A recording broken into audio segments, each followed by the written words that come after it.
इथं मी घेतली शिमला मिरची, पत्ताकोबी, आलं, मिरची, लसूण.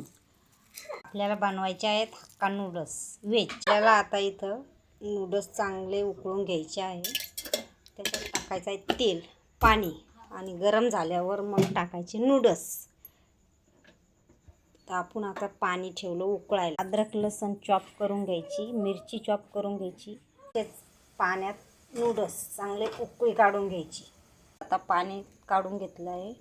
कढईत घालायचं तेल थोडंसं, नंतर घालायचं अद्रक लसूण चॉप,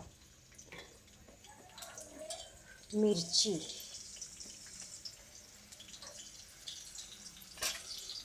थोडं फ्राय झाल्यावर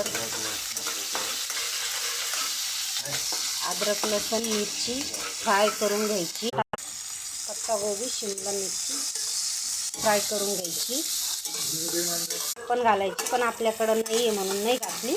आता नूडल्स टाकून घ्यायचे. आता आपल्याला विनेगर टाकायचं, थोडंसं रेड चिली सॉस टाकायचा, सोया सॉस टाकायचा थोडा घ्यायचं आणि 2 मिनटं परतून घ्यायचं छान असं.